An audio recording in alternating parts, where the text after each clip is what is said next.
episódio desse Cealba Agrocast. Hoje tenho uma satisfação enorme de estar trazendo para vocês um personagem, um consultor, um profissional que tanto contribuiu e contribui para esse Cealba se desenvolver na citricultura. Seja bem-vindo, José Campos de Lima, esse consultor, essa pessoa assim que eu super admiro, e muito obrigado por ter aceito esse convite de estar aqui trazendo a fala nesse ambiente, acho que de trocas e de leva também de muito conhecimento. Não, eu que agradeço, Mariana, a oportunidade de poder estar trocando essa informação. E você também é vamos falar assim, uma agricultora apaixonada pela citricultura, como eu também sou, e vários outros consultores aqui da região, e está fazendo um belíssimo trabalho aí também, diga-se de passagem, né? Obrigada, Zé, obrigado mesmo. Eu vou começar já essa metralhadora de perguntas. Quanto tempo você está aqui nessa região Cealba, dentro dessa citricultura, Zé? Eu estou há 8 anos já direto aqui na citricultura do Cealba, vamos falar entre Sergipe e Bahia do que a própria Alagoas, mas o nome, né? O nome é esse aí, mas assim, e a gente pode ver um processo evolutivo gigante, né? Hoje, assim, eu tenho alguns clientes lá de São Paulo que vêm todo ano para o Citrus Show, que é o evento que a gente faz lá em Aracaju. A gente faz questão de mostrar, antes das palestras lá, a gente dá um giro, né? E o pessoal fica impressionado com a pujança da citricultura aqui. E assim, o ciclo de vantagens que o Cealba apresenta perante qualquer outra citricultura do mundo. O fato de não ter o HLB, eu falo que ele é só um dos processos, talvez o mais importante, logicamente, que é a pior doença dos citros. Porém, você tem pouquíssima ocorrência de leprose, você conta nos dedos isso aí, você tem baixa pressão de furão, você tem, não tem pinta preta, não tem cancro, e assim, isso faz com que a competitividade ela passe num patamar muito elevado, porque é metade do custo e o dobro da produção. Todos os pomares que a gente implantou aqui no Cealba, de 2018 para cá, não tem nada abaixo de 60 toneladas e muitos acima das 80 toneladas por hectare. Ano. Então, assim, quando a gente falava isso lá em São Paulo, o pessoal, então a turma viu, e assim, a gente ainda, como aqui é um bate-papo, né? A gente começou a ficar incomodado quando o pessoal começa a falar assim para mim, né? Em muitas palestras lá em São Paulo, de falar assim, não, mas o suco do Nordeste, ele atrapalha, que ele tem muito limoninho. Aí eu sou enfático em falar, e o suco de São Paulo? Tá uma maravilha, né, com o greening. É uma qualidade espetacular, fruta com greening. Então, a gente também tem os problemas lá. E aqui, o que eu falo que hoje, na cadeia produtiva de citros, a gente está faltando um gargalo ainda, que é o processo industrial. A gente tem uma citricultura moderna, de excelente produção, de qualidade a ser trabalhada. A gente tem que melhorar muito a qualidade, temos que melhorar muito a qualidade ainda. A gente pode melhorar muito a qualidade do suco. E mais uma assim que eu falo, né? A gente está muito apoiado ainda na citricultura paulista. Tanto que aqui, todos esses projetos que eu ando... As referências, né? Positivas, né, Zé? E tudo que eu tenho coordenado dentro desse Cealba, eu já estou fazendo muito dentro da própria Protecitrus. Por quê? Porque eu não vou querer criar problema, para a gente lá no futuro. Os clientes aqui já estão se adaptando. Falei, pessoal, o preço é esse mesmo, e se você não jogar as regras dos grandes grupos, você não vai conseguir vender fruta para eles. E eu acredito ainda que isso aí é uma discussão longa, mas ela vai evoluir. Ô Zé, ao longo desses anos, quais assim as dificuldades que você teve de conscientizar o citricultor nordestino, de criar uma disciplina e metodologia dentro do pomar dele, dentro do trabalho dele, né? Porque quando você chegou ainda, e até hoje também, é difícil girar essa chave da consciência. Tudo isso que você falou, né? Que a gente não tem tantas pragas, a gente tem competitividade. Você acha que ainda deixa esse citricultor numa zona de conforto para girar essa chave e falar, é por aqui, tem que fazer isso? Mas é assim, o passo mais importante que a gente tentou implantar nesses 8 anos aí é trabalhar com alta produtividade. Porque assim, você gastava muito pouco aqui, mas se produzia muito pouco. Então a gente aumentou o gasto, mas aumentou muito mais a produtividade. Eu costumo falar muito para o cliente, você quer baixar custo? Produza mais. Porque é o lucro que faz a coisa funcionar. Se você, eu gastei 5, só que esse investimento de R$5 por planta que eu fiz, que foi mais ou menos o custo que aumentou em média por planta. Para as produtividades sair de 23 toneladas para 60, eu investi 5 e ganhei R$40. Então, na mesma área física e tudo. E assim, e hoje, Mari, assim, a gente procura entender que a gente vive hoje essa zona turbulenta que todo mundo me pergunta, o que você acha daquilo, daí a gente vai falar aqui também um pouquinho disso. Assim, eu acho que na crise é melhor se produzir mais e na hora boa é melhor se produzir mais. Então se foca em produção. E não adianta nada assim. O que eu falo que a gente tem uma flexibilidade melhor é assim, se a gente abrir mão de algumas coisas aqui, a gente não vai perder o pomar. Agora, lá em São Paulo, se você parar com aquela metodologia de tratamento de greening que a gente tem hoje lá, você perdeu o pomar e você está fora do jogo de novo.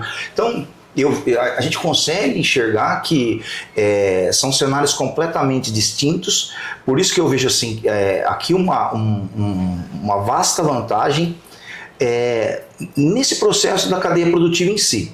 O único problema que eu vejo hoje é o gargalo, que eu falo assim, a silvicultura cresceu e o processo industrial não cresceu. Não acompanhou. Não acompanhou, exato. Hoje a gente tem as fábricas que são da década de 90 operando aí.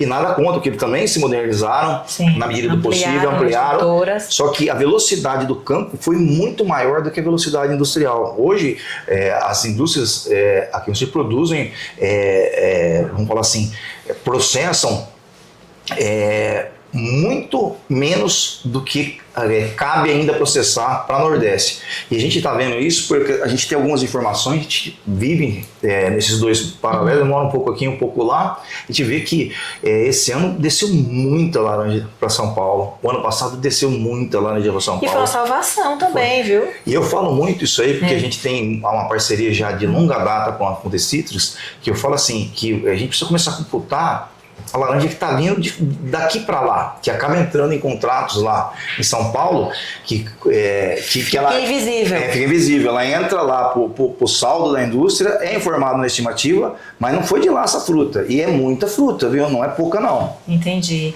Zé, o que é que falta para girar essa oportunidade de uma fruta de qualidade, uma região com potencial incrível, mas com essa deficiência industrial? Então, assim, o que é que falta, de fato, para vir um outro player nesse circuito e estar trazendo uma união de forças? O que é que falta? Eu acho assim que o processo citrícola é uma coisa muito complexa, vamos falar assim. Por que é complexo? Eu cito um exemplo da própria empresa Cutrale. A empresa Cutrale, uma potência no setor. E se a laranja fosse uma coisa infinita, ela só compraria empresas de laranja, montaria fábrica, plantava. Não.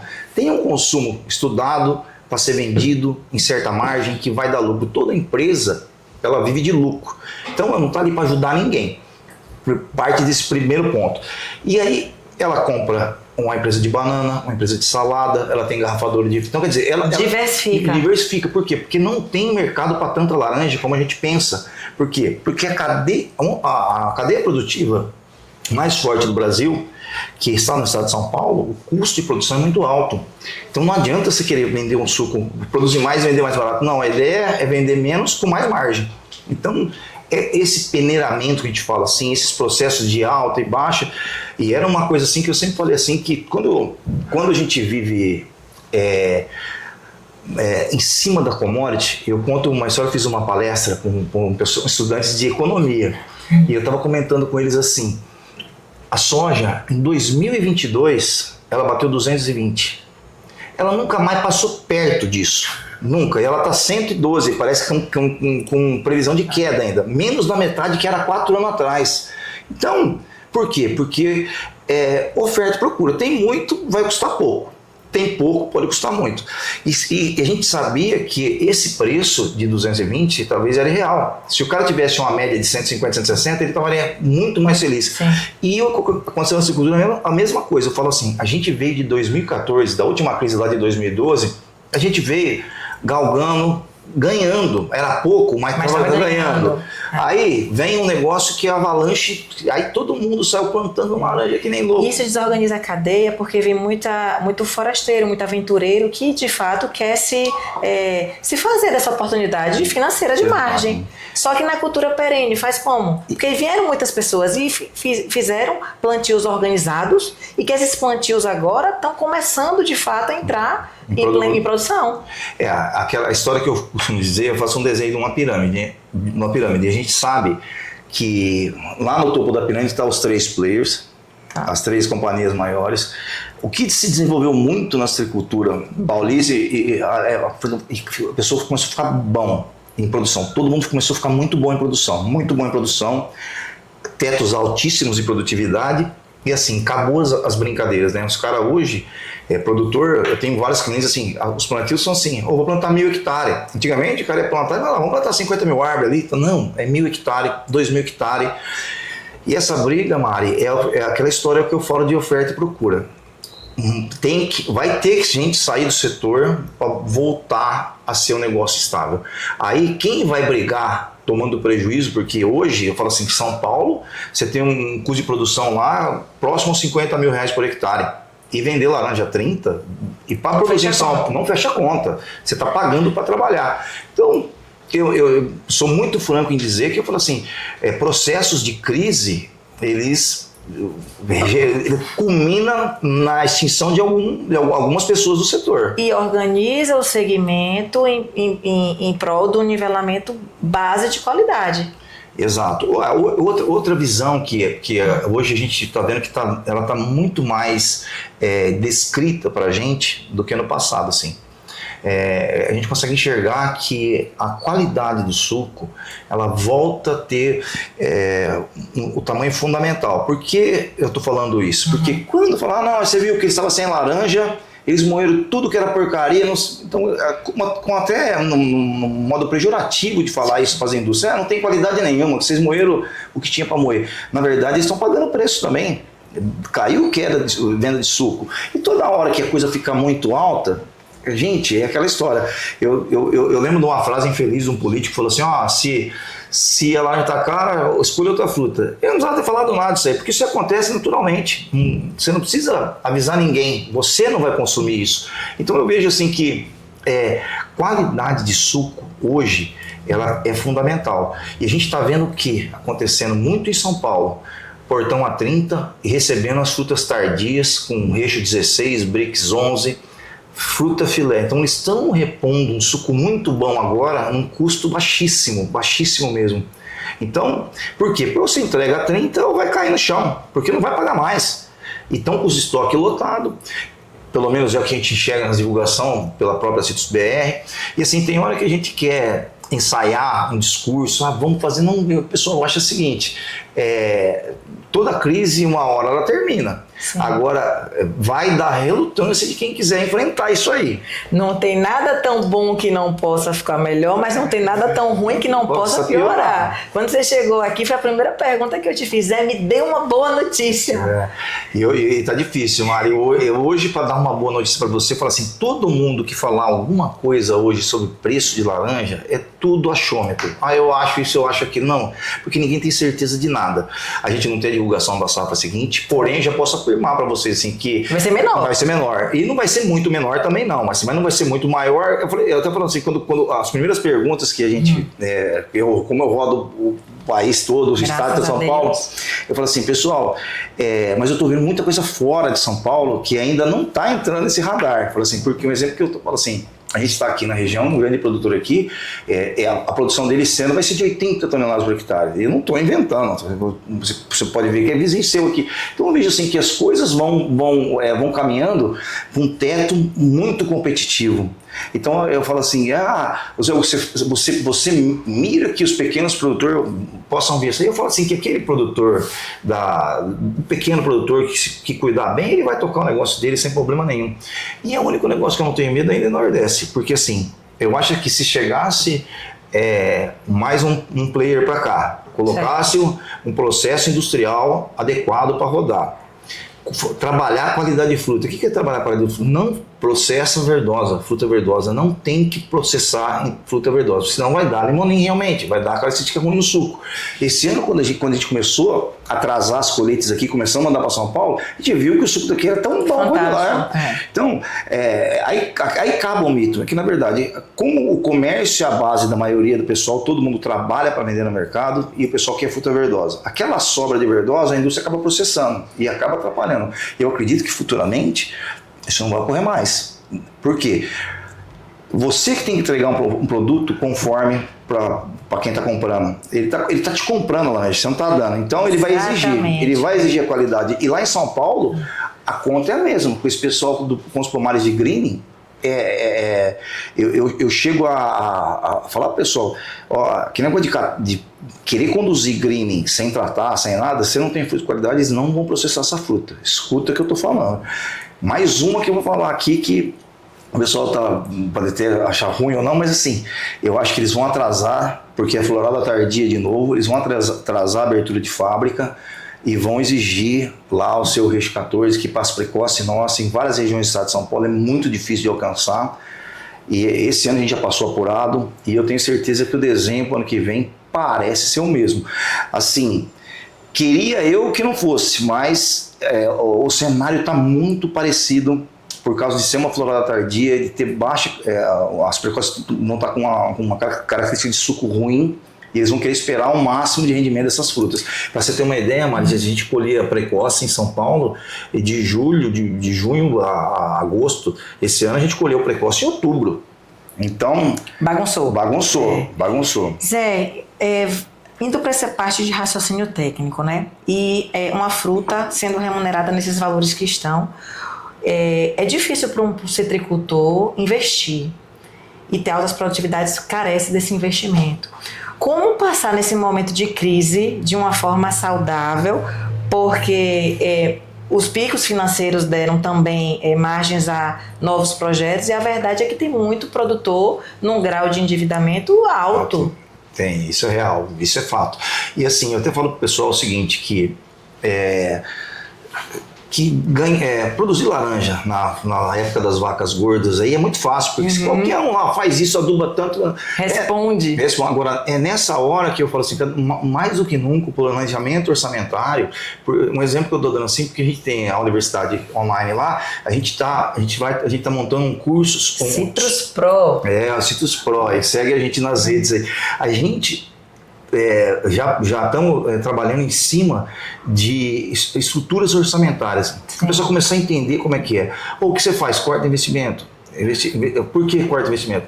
Não é hora. Simples assim. Simples assim. Fala assim, enquanto você não vê um horizonte, você não adianta você querer dar um passo maior que a perna.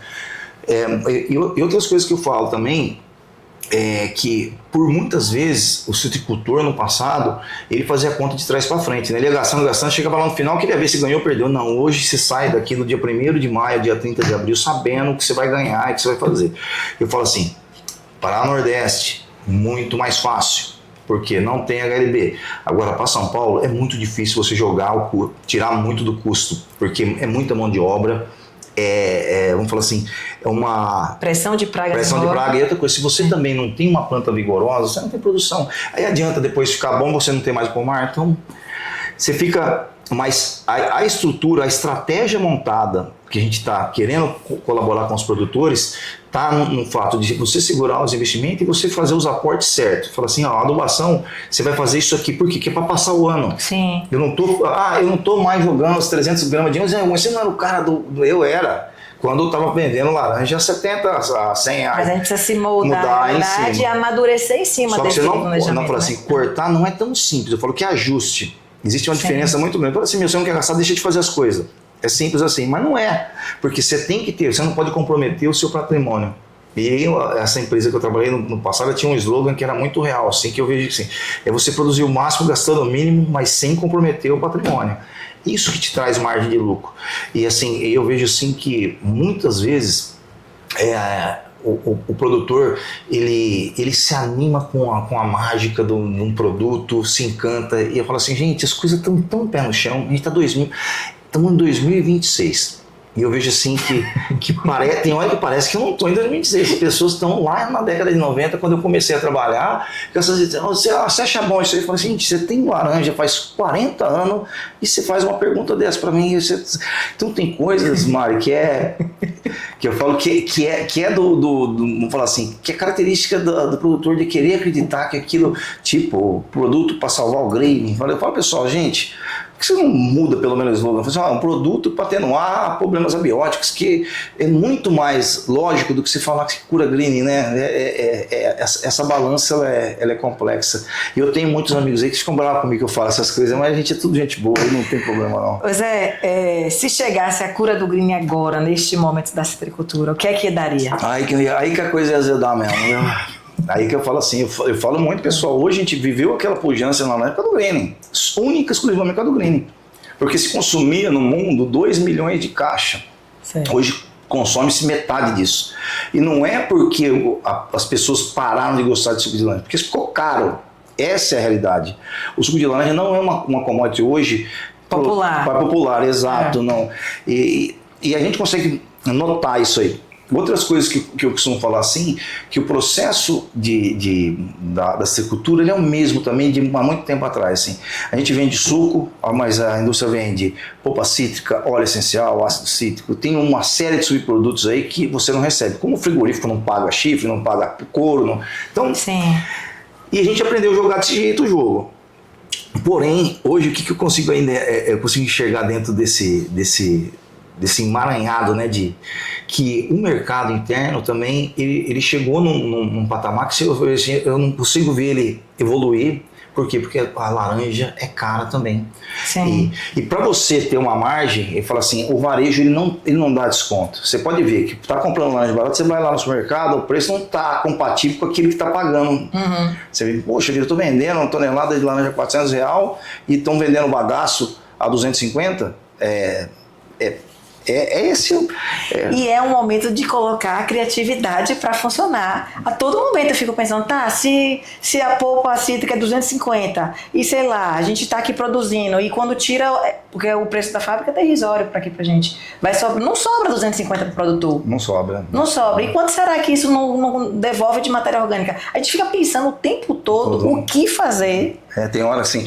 E eu vejo assim, Mari, que não é a primeira, nem vai ser a última. Eu já passei por coisas piores, assim, de nós não queremos fruta. Tô entendendo. Não queremos fruta. Um exemplo que eu dou claro, a gente tem área de limão que a gente tá derrubando limão no chão, não compensa colher para mandar para ninguém lá em São Paulo. Então, mas você acha que.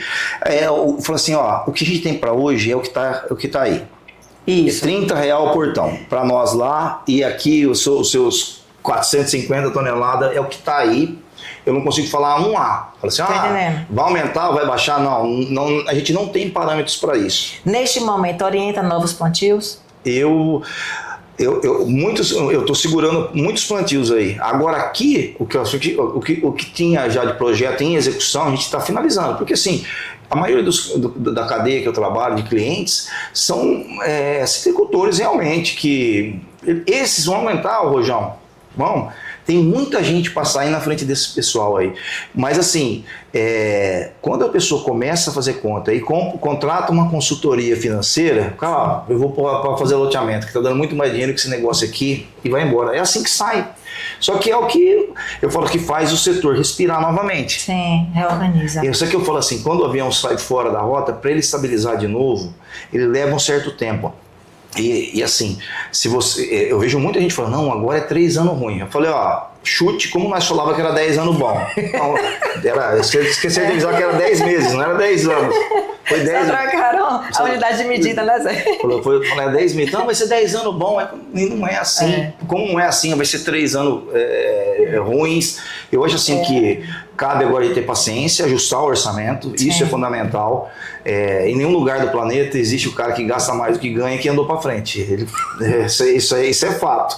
Então vamos, assim, só que vamos lembrar que a gente está na Cealba aqui, a gente tem uma vantagem competitiva muito maior que São Paulo, porque a gente sabe que se a gente deixar correr um pouco mais solta a corda, se passar um pouco mais a polarização, só que mas ao contrário que eu tenho feito e orientado o pessoal, eu falei, a gente quiser ganhar um dinheirinho a mais, faz fruta para o mercado, porque a indústria vai ser isso aí. Sim.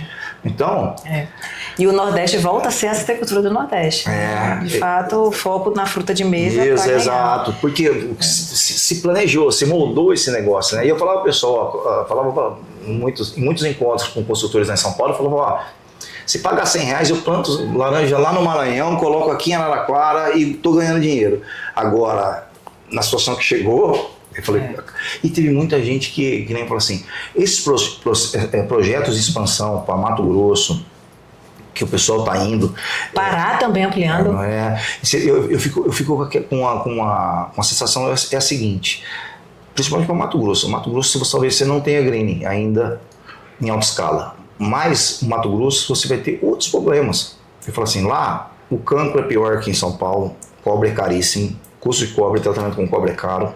A leprose é do mesmo nível, o ácaro da leprose é muito brabo lá. Furão, se você não pulverizar com a escuta de bandeirou, ganhou cor. Se você pulverizar a cada 10 dias, você vai perder também. Então é quase um green. Então, e assim, aí fora você não tem mão de obra, que você vai ter que levar mão de obra de fora, não tem ser humano para isso, para estar colhendo isso.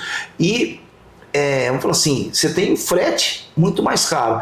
Então, até onde não é melhor eu tentar fazer uma blindagem em São Paulo? Esse é um debate que a gente anda fazendo muito lá nas mesas redondas para poder entender.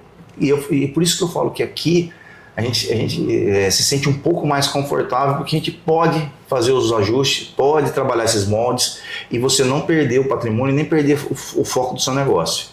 Perfeito, Zé. Queria muito agradecer sua presença aqui. Esse momento de fala é importantíssimo nesse momento que estamos vivendo. É esclarecedor e ao mesmo tempo também intrigante, né? A gente tem que colocar todo mundo para pensar, todo mundo nesse barco de estar amadurecendo dentro dessa cadeia produtiva. Queria parabenizar todos os seus projetos, Citrus Pro, levando sempre conhecimento, levando informações aos 4 cantos do Brasil. A gente vê que tem participantes de norte, sul, leste a oeste. Então, parabéns pela proposta, parabéns para a sua equipe, para a Mari, que está aí colada, o pessoal do Okuma também que está junto. Todo mundo, porque eu sei que você aparece, mas eu sei que por trás aí tem uma equipe grande aí. Enorme, muitas pessoas. Então, que Deus te abençoe sempre.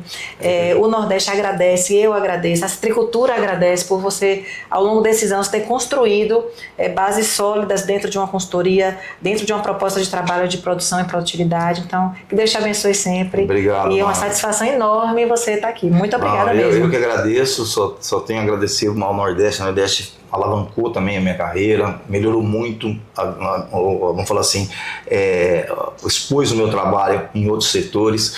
E eu falando para vocês aí que tem novidades aí nos próximos meses aí, a gente já está trabalhando muita coisa lá que eu falo assim, essa cultura não vai parar mais. Essa é a única certeza que eu tenho. Amanhã não vai... Amanhã não tem mais laranja. Não, vai continuar tendo, então vamos tratar, vamos fazer o que cabe a gente fazer. Construir isso de uma forma sustentável, né? Exato. Porque, de fato, através de conhecimento, uma fala e uma consciência, acho que mais pulverizada, a gente consegue ficar, de fato, mais equilibrado. Assim, isso aí. Obrigada, viu, Zé? Eu que agradeço. Tamo junto. Obrigadão. Tá aqui mais um episódio do Cealba Agrocast. Estamos por fim. Até a próxima.